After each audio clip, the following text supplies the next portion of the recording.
Salam kekasih Tuhan, bertemu kembali pada pembacaan firman. Tetap semangat dan bersuka cita. Semoga Bapak Ibu sehat selalu dalam lindungan Tuhan. Sebelum membaca firman, kita berdoa terlebih dahulu. Orang yang mengasihi Tuhan bagaikan matahari yang terbit dalam kemegahannya. Bapa di surga, urapi kami ya Allah Rohul Kudus dengan seluruh pendengar yang mendengarkan firman-Mu. Terangi hati dan pikiran kami saat membaca firman ini. Kami mulai pembacaan firman ini hanya di dalam nama Tuhan Yesus yang Maha Suci, Maha Kuasa, Maha Ajaib. Haleluya. Amin. 1 Raja-Raja 20. Samaria tertolong dari kepungan. Ben-Hadad, Raja Aram, mengumpulkan seluruh tentaranya. 32 orang raja bersama-sama dia beserta kuda dan kereta. Lalu ia maju, ia mengepung Samaria dan memeranginya. Kemudian ia mengirim utusan ke kota itu kepada Ahab, Raja Israel, dengan pesan, "Beginilah pesan Ben-Hadad, emasmu dan perakmu adalah milikku, dan juga istri-istrimu dan anak-anakmu yang cantik-cantik adalah milikku." Raja Israel menjawab katanya, "Seperti bicaramu itulah ya tuanku raja, aku ini dengan segala yang ada padaku adalah milikmu." Sesudah itu utusan-utusan itu kembali dan berkata, "Beginilah pesan Ben-Hadad, memang aku telah menyuruh orang kepadamu mengatakan, emas dan perakmu, istri-istrimu dan anak-anakmu harus kau serahkan kepadaku. Tetapi besok kira-kira pada waktu ini, aku akan menyuruh pegawai-pegawaiku kepadamu, dan mereka akan menggeledah rumahmu dan rumah pegawai-pegawaimu. Maka segala yang mereka lihat dan ingini akan mereka ambil dan mereka bawa." Lalu Raja Israel memanggil semua tua-tua negeri itu dan berkata, "Camkanlah orang ini mengikhtiarkan kecelakaan kita, sebab ia telah menyuruh orang kepadaku meminta istri-istriku, anak-anakku, emas dan perakku, dan aku tidak menolak memberikannya kepadanya." Lalu kata semua tua-tua dan segenap rakyat itu kepadanya, "Jangan dengarkan, jangan luluskan." Sebab itu ia berkata kepada utusan-utusan Ben-Hadad, "Katakanlah kepada tuanku raja, segala yang pertama kali kau suruhkan kepada hambamu ini aku akan melakukannya. Tetapi tuntutan yang kemudian ini tidak dapat kupenuhi." Lalu pergilah utusan-utusan itu dan menyampaikan jawab itu kepada Ben-Hadad. Ben-Hadad menyuruh orang kepada Ahab dengan pesan, "Beginilah kiranya para Allah menghukum aku, bahkan lebih lagi daripada itu, jika rakyat yang mengikuti aku masih dapat menjemput segenggam penuh debu puing Samaria." Tetapi Raja Israel menjawab katanya, "Katakanlah orang yang baru menyandangkan pedang, janganlah memegahkan diri seperti orang yang sudah menanggalkannya." Segera sesudah Ben-Hadad mendengar perkataan itu, pada waktu ia sedang minum minuman dengan raja-raja di pondok, berkatalah ia kepada pegawai-pegawainya, "Aturlah barisanmu." Lalu mereka mengatur barisannya melawan kota itu.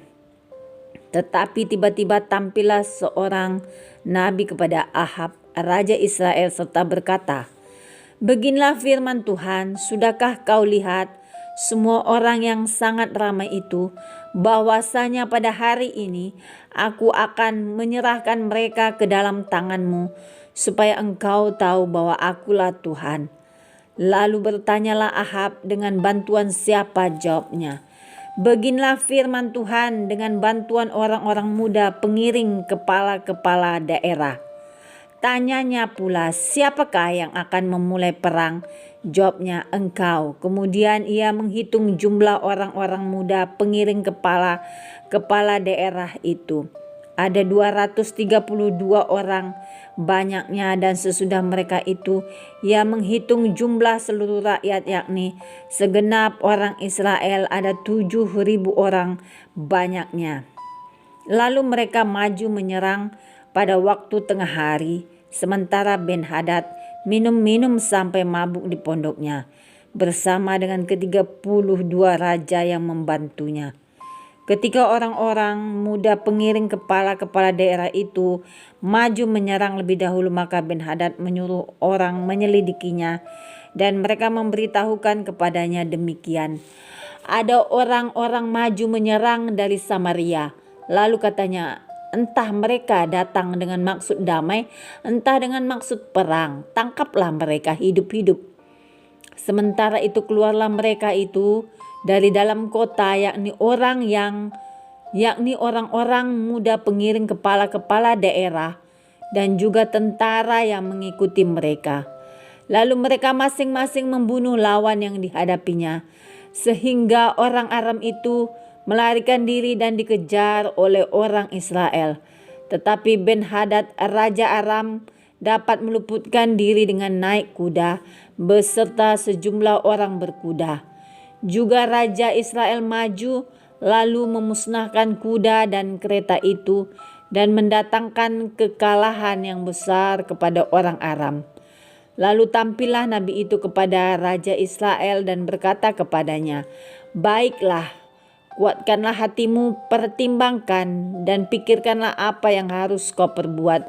Sebab pada pergantian tahun raja Aram akan maju menyerang engkau." Pertempuran dekat kota Afek. Pegawai-pegawai raja Aram berkata kepadanya, "Allah mereka ialah Allah gunung, itulah sebabnya mereka lebih kuat daripada kita. Tetapi apabila kita berperang melawan mereka di tanah Herata, pastilah kita lebih kuat daripada mereka.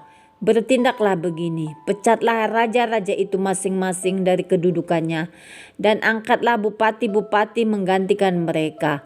Lalu kerahkanlah tentara sebanyak tentara yang telah gugur dari pihakmu itu. Demikian pula kuda dan kereta sebanyak yang dahulu. Marilah kita berperang melawan mereka di tanah Herata. Pastilah kita lebih kuat daripada mereka." Raja mendengarkan usul mereka dan bertindak demikian. Dalam tahun yang berikutnya Ben-Hadad memeriksa barisan orang Aram, lalu ia maju ke Afek untuk berperang melawan orang Israel. Orang Israel pun memeriksa barisannya, dan setelah diberkati mereka berangkat menghadapi orang Aram. Orang Israel berkemah di hadapan mereka seperti dua kawanan kambing, sedang orang Aram telah datang membanjiri negeri itu.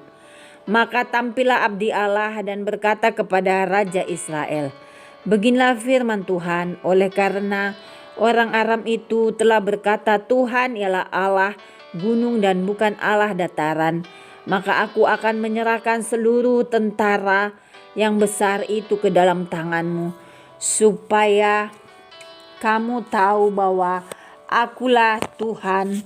7 hari lamanya mereka berkemah berhadapan-hadapan. Tetapi pada hari yang ke-7 mulailah pertempuran. Dan pada suatu hari orang Israel menewaskan 100.000 orang berjalan kaki dari orang Aram itu. Orang-orang yang masih tinggal melarikan diri ke Afek, ke dalam kota. Tetapi temboknya roboh menimpa ke-27.000 orang yang masih tinggal itu. Sementara itu Ben-Hadad melarikan diri dan masuk ke kota dan bersembunyi dari satu kamar ke kamar yang lain. Lalu berkatalah pegawai-pegawainya kepadanya, "Ketahuilah, kami telah mendengar bahwa raja-raja kaum Israel itu adalah raja-raja pemurah. Marilah kita menaruh kain kabung pada pinggang kita dan tali pada kepala kita, dan dengan demikian keluar menghadap raja Israel. Barangkali ia akan menyelamatkan nyawamu." Lalu mereka melilitkan kain kabung pada pinggang mereka dan tali pada kepala mereka. Kemudian mereka pergi menghadap raja Israel sambil berkata, "Hambamu Ben-Hadad berkata, kiranya tuanku membiarkan aku hidup." Jawabnya, "Masih hidupkah dia? Dia saudaraku." Orang-orang itu menganggap hal itu sebagai tanda yang baik. Maka segeralah mereka berpegang pada perkataannya itu. Lalu ia berkata, memang saudaramu Ben-Hadad. Sesudah itu berkatalah Ahab, pergilah, ambillah dia. Jadi keluarlah Ben-Hadad mendapatkan dia. Lalu diajak naik ke atas mereka. Kata Ben-Hadad kepadanya, kota-kota yang telah diambil Bapakku dari pihak Bapamu akan kukembalikan. Engkau boleh juga membuat pasar bagimu di Damsyik seperti yang dibuat Bapakku di Samaria. Dan aku sendiri, kata Ahab, akan membiarkan engkau pergi dengan perjanjian. Lalu ia mengadakan perjanjian dengan dia dan membiarkannya pergi. Nubuat tentang hukuman yang akan menimpa Ahab. Seorang dari rombongan Nabi berkata kepada temannya atas perintah Tuhan, pukullah aku. Tetapi orang itu menolak memukulnya.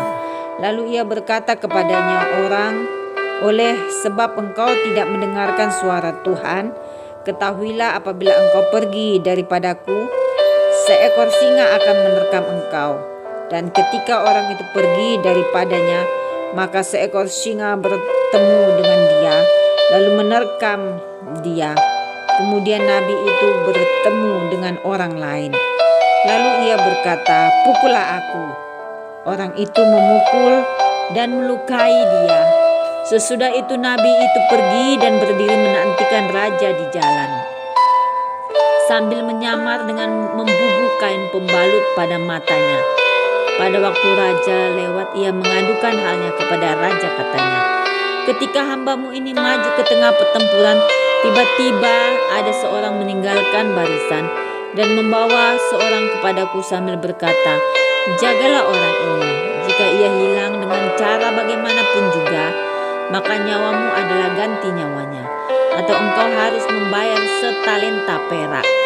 Ketika hambamu ini repot sana sini, orang itu menghilang. Kemudian Raja Israel itu berkata kepadanya, begitu jugalah hukumanmu, engkau sendiri telah menetapkannya. Lalu segeralah ia membuka kain pembalut itu dari matanya, sehingga Raja Israel mengenali dia sebagai seorang dari rombongan Nabi. Kata Nabi itu kepadanya, beginilah firman Tuhan, oleh karena engkau telah membiarkan lolos orang yang dikhususkan bagiku untuk ditumpas, maka nyawamu adalah ganti nyawanya dan rakyatmu ganti rakyatnya. Lalu Raja Israel pergi ke istananya dengan kesal hati dan gusar. Maka sampailah ia di Samaria. Amin. Terima kasih Tuhan Yesus yang maha baik, maha mulia. Kami sudah memperdengarkan dan mendengarkan firman hari ini. Berkati para pendengar channel YouTube ini. Berikan kesehatan, rezeki, kekuatan iman yang baru dalam menjalani kehidupan hari ini. Kuasa darah Yesus membungkus kami untuk terus maju membaca, merenungkan, serta melakukan firman-Mu. Terpujilah Engkau Yesus, El Shaddai.